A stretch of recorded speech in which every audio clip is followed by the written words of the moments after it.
Have you ever wondered what the world would be like without an alphabet or without the idea of a single God? Some of the most surprising answers lie in a sea that isn't just water, but a veritable time machine, capable of telling millennia old stories. Imagine a vast body of water, not a simple border, but a liquid highway that for thousands of years has connected cultures, peoples, and ideas.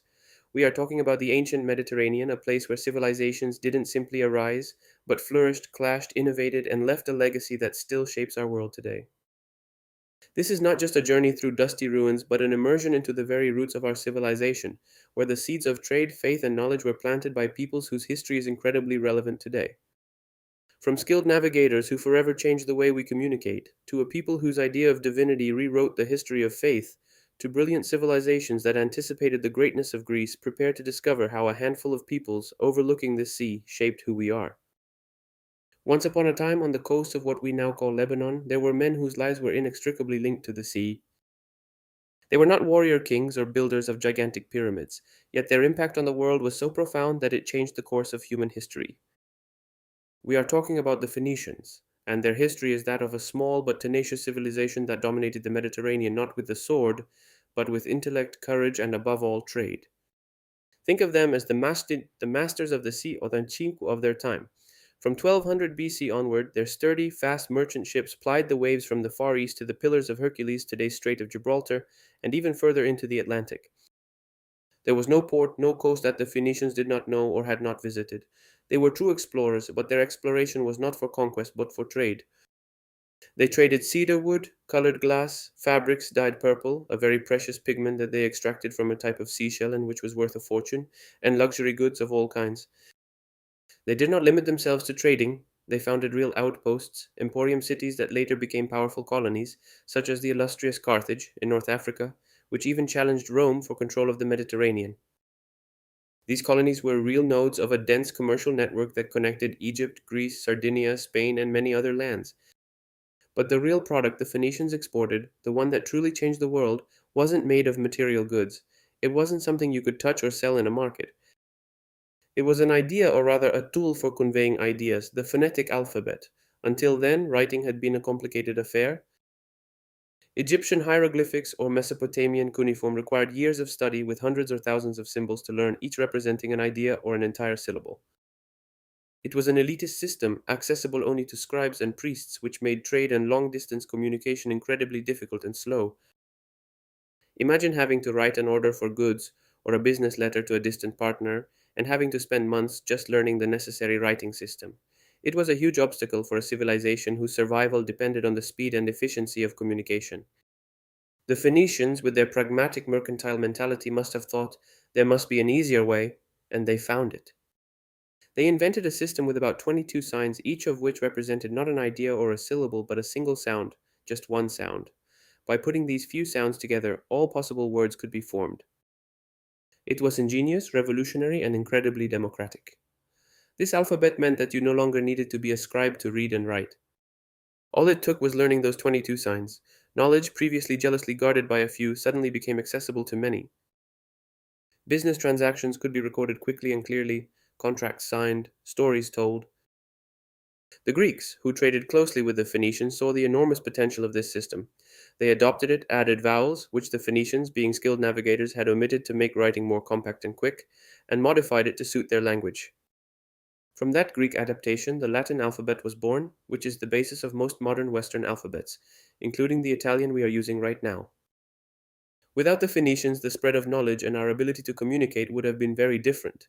They were truly silent giants of history whose influence is engraved not only on clay tablets but in the very fabric of our way of thinking and interacting.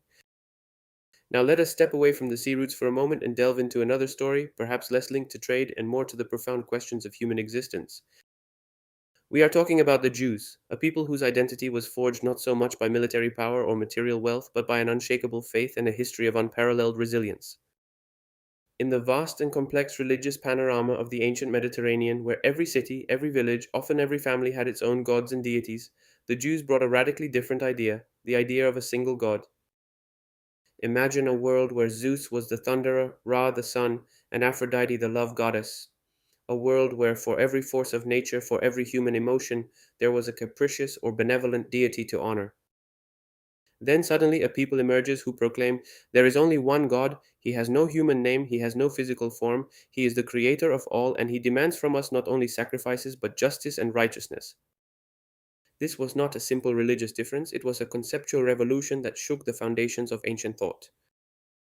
This monotheism, the belief in a single transcendent God, completely changed the perception of the divine and morality. It laid the foundation not only for the Jewish religion but indelibly influenced Christianity and Islam, three of the world's largest monotheistic religions. Without the Jews, the very idea of God that many of us have today would be unthinkable.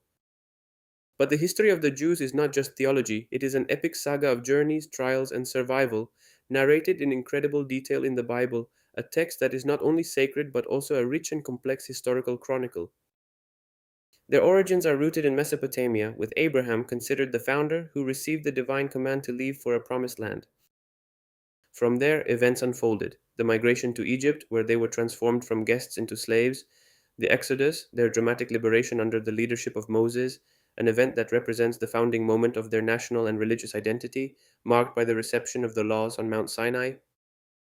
Then, after a long wandering in the desert, the conquest of the land of Canaan and the formation of the kingdom of Israel, with legendary figures such as King David, who united the tribes and made Jerusalem the capital, and King Solomon, whose reign was a golden age of wisdom and splendor. But their history is also marked by divisions, exiles, and foreign domination.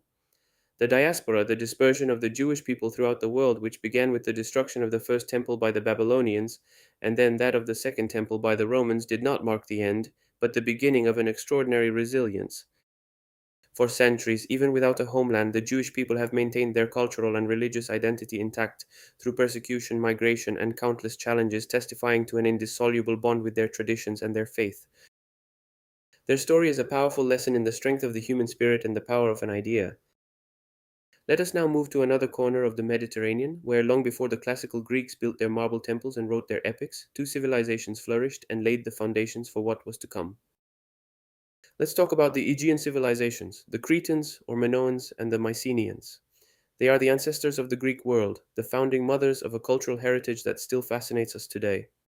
Think of Crete, the largest island in the Aegean around 2700 BC. Here a refined, enigmatic, almost ethereal civilization arose, the Minoans. There are no signs of major fortifications in their cities, perhaps suggesting a period of relative peace or the natural protection afforded by their island location. The heart of their civilization were the palaces, especially that of Knossos, so vast and complex that it inspired the myth of the labyrinth of Minos. These palaces were not only royal residences but also administrative, religious, and economic centers. They were architectural masterpieces with vibrant frescoes depicting scenes of daily life, festivals, acrobatic sports like bull jumping, warm, and lush natural surroundings. Their art was elegant, naturalistic, full of color and movement, a striking contrast to the more rigid art of other contemporary civilizations. The Minoans also developed a writing system known as Linear A. Even today, millennia later, it remains a mystery. No one has been able to fully decipher it, leaving us to speculate on the secrets it might hold. They were skilled navigators and traders, and their influence extended throughout the Aegean thanks to their powerful fleet and control of trade routes. However, this shining civilization mysteriously vanished, probably due to natural disasters, such as the eruption of the Terra volcano, or more likely, under the pressure of a new emerging force. This new force was the Mycenaeans. From the Greek mainland, around 1600 BC, they emerged as an entirely different civilization. While the Minoans were peaceful artists and traders, the Mycenaeans were warriors and fortress builders. Their cities, such as Mycenae, Tiryns, and Pylos, were fortified with cyclopean walls, built from stone blocks so enormous that legends said they were erected by the Cyclopes. The Tholos tombs, majestic burial chambers, bear witness to the wealth and power of their warrior kings, such as the famous golden mask of Agamemnon. The Mycenaeans, unlike the Minoans, were a clearly hierarchical people, with a king, the Wanax, at the top, surrounded by nobles and a warrior class.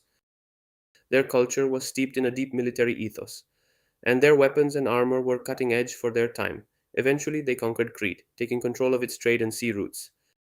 They adapted the Minoan script, creating Linear B, which fortunately has been deciphered. This script has revealed details about their administration, economy, and society. The Mycenaeans are also intrinsically linked to Homeric legends, particularly the epic Trojan War. Although it is an epic poem and not a historical chronicle, it is widely accepted that there is a kernel of historical truth in these stories, reflecting a period of conflict and adventure that shaped the Greek imagination. The Mycenaean civilization, however, suffered a sudden collapse around 1200 BC, perhaps due to external invasions, internal turmoil, or environmental catastrophes, plunging Greece into a dark age before the revival of the Archaic Age. The ancient Mediterranean, therefore, was not just a sea, but a true stage on which extraordinary civilizations alternated, each with its own role and contribution.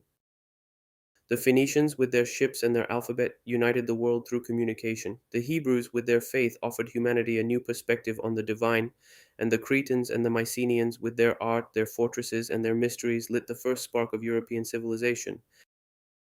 This period of extraordinary cultural effervescence laid the foundation for the development of Western civilization in a way that still resonates today. Whether it is innovations in trade and writing, revolutions in religious thought, or the foundations of architecture and social organization, the legacy of these peoples is imprinted on every aspect of our modern life. These are not just ancient stories, but a living testament to human genius and its ability to transform challenges into opportunities.